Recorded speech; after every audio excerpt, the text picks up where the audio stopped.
Looks like the rain must have stopped while I was inside. It's gotten pretty dark out, too. I'd better get back to the dorm. Oh, hello. Oh. You wouldn't happen to be one of the Class 7 students from Thor's, would you? Out for a little late-night shopping, are we? You could say that. But how did you know I'm from Class 7? You're one of the favorite topics at our radio station, actually. There are plenty of people out there who want to know more about Thor's dashing guys and gals in red. Oh, you work at the radio station? Hold on. Your voice sounds so familiar. Oh, maybe you know me from the radio? Good evening, everyone. This summer's turning into a real scorcher, isn't it? To beat the heat, we're going to be broadcasting tonight from a park here in Trista. Ring any bells? Wait. Huh? You're Misty? From Abendheim?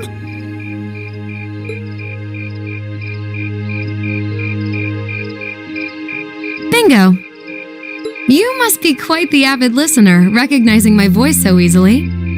Glad to know I've got a faithful fan out there. Wow. I never figured I'd meet Misty herself, especially like this. I always make sure to catch Abendheim. It helps me relax while I'm studying. Thanks.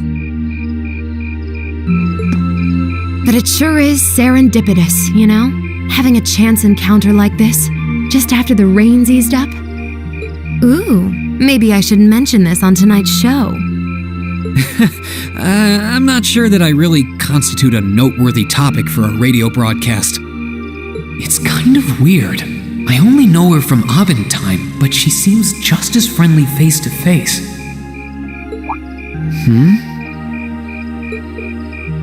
Is something the matter? You're staring at me so intently, I feel a little embarrassed. Well, forgive me if this sounds a little odd, but this isn't actually our first meeting, is it? If I'm not mistaken, we met once before. In a hotel in Heimdall.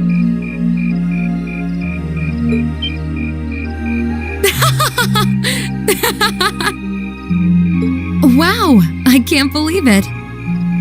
I never figured anyone would actually catch on.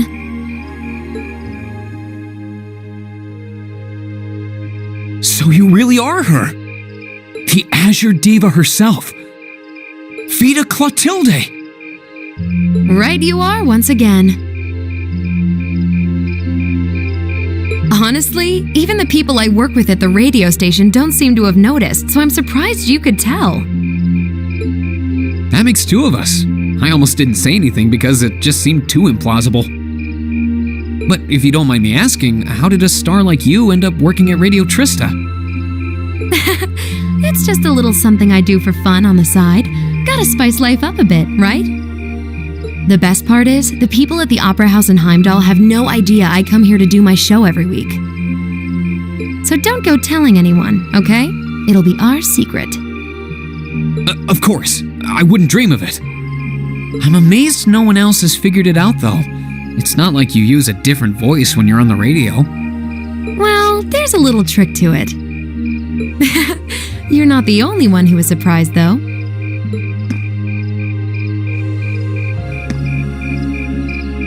Huh? I had this feeling I'd seen you before, but I couldn't put my finger on where. But it's you, isn't it?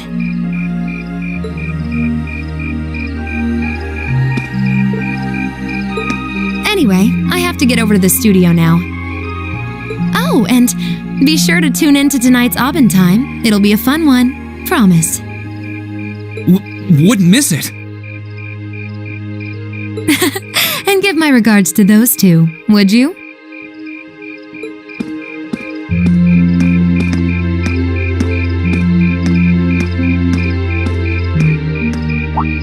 She smells like lavender?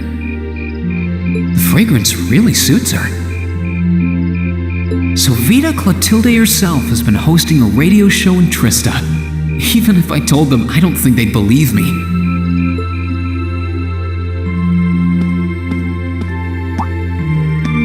Oh, welcome back.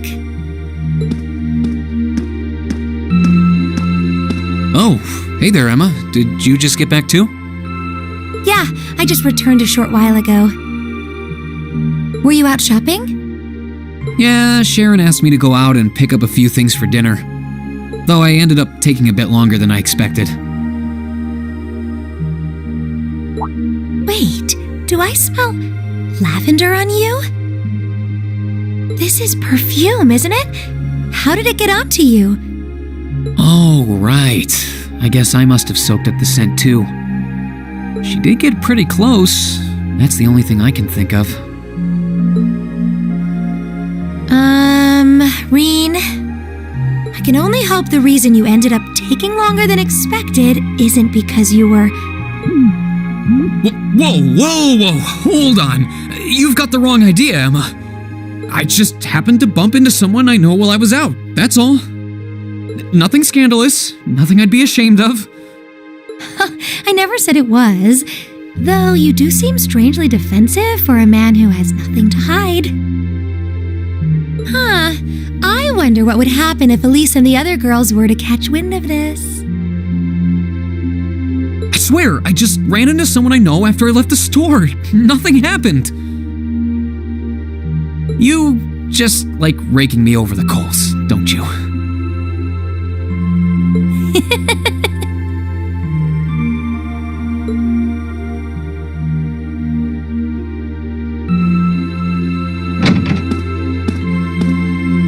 Master Reen, I see you've returned.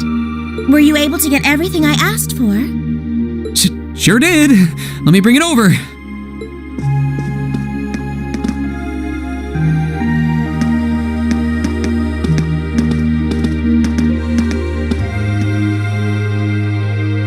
Lavender. Huh. No, that's impossible.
So, the West Emeria Trade Conference is just over a week away now. A building that tall is exactly what you'd expect from an economic powerhouse like Crossbelt, too.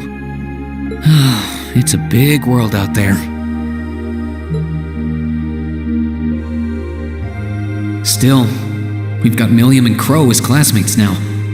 Would have seen that coming. Crow opened up to us right from the start. Though I guess that's just Crow for you.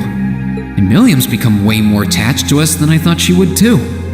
They were both able to form combat links with us right from day one. I had my concerns about how well they'd mesh with the class, but maybe I was worried for nothing after all.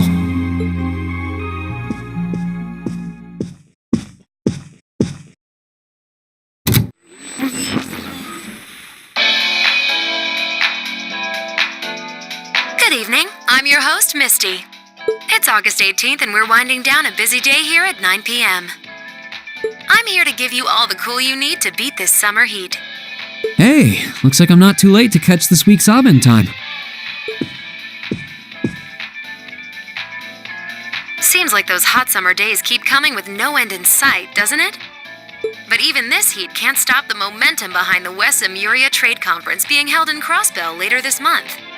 Prince Olivert and Chancellor Osborne will be in attendance for this watershed moment in international business. Personally, I'm more interested in the view from the top of that famous new skyscraper the talks are being held in. In some news closer to home, you all have probably noticed the summer showers we're getting here in Trista.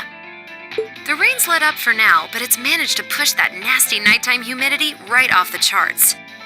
It's nights like these I wish I could smuggle an ice-cold beer into the studio. And the director is chilling over there, drink in hand, mocking me. But you know what? Forget that guy. Anyway, for all you students out there, your summer vacation's probably wrapping up, so I hope you made the most of it. Wait, I forgot that summer vacation at the military academy has already come and gone. Whoops. Still, it's never too late to do something bold that'll keep your memories of this summer burning bright. And what about you, Miss Misty? You're probably asking yourselves. Well, you might want to sit down for this one. Because fate had a romantic rendezvous in store for yours truly just on the way to the studio today. A tryst with a young man in a park after sunset. Droplets of rain clinging to the grass. I'll treasure the memory forever. Or I would, if I hadn't just made it up on the spot. Chalk it up to a dreamer's poetic license, I guess. Still, maybe one day I'll feel the thrilling rush of a summer love. Gotta keep the fire burning. Wait, is she talking about when I ran into her earlier tonight? She's got quite the playful personality, though somehow that doesn't come as too much of a surprise. It's kind of weird thinking that I just met her on the street a couple hours ago. Anyway, I have to get over to the studio now. Oh, and be sure to tune in to tonight's Aubin Time. It'll be a fun one. Promise. Wouldn't miss it. And give my regards to those two, would you? Those two? I didn't really think about it right then, but who was she talking about?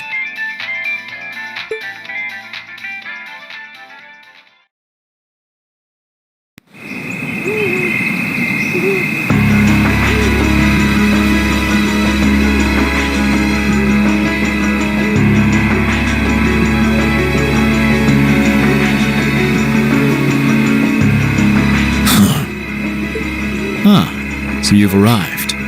Good to see you, boss. Oh, you're awfully early.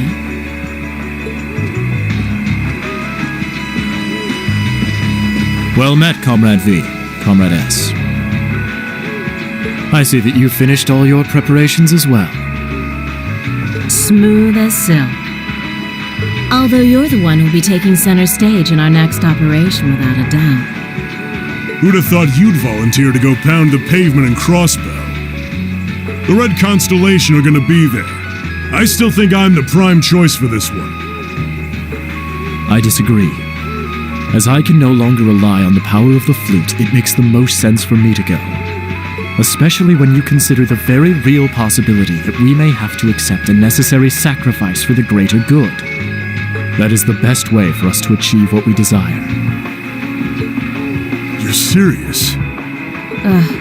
You really are too morose for your own good. I could say the same of both of you. Why else would you have willingly plunged yourselves into a struggle like this to begin with? I suppose you're right. You got us there. I see you've all gathered. Comrade C. Fashionably late, but worth the wait. That makes it a full house. I appreciate your gathering, comrades. The wheels have been set in motion. There is no place for hesitation, no time for looking back. We seek only results. I couldn't agree more. No objections here either. It goes without saying. That said, I will ask you but once. Comrade G, are you certain this is the path you would walk? My heart itself beats with the ideals of the Liberation Front. If my life should see its end in Crossbell, so be it. That tyrant must be stopped from creating the vile dystopia he seeks. If through our efforts we or anyone anywhere succeeds in that aim, we will have Very well. May the goddess, or perhaps powers less fair, attend you. When this is over and our victory won, let us toast our success together. In the Imperial capital. Indeed.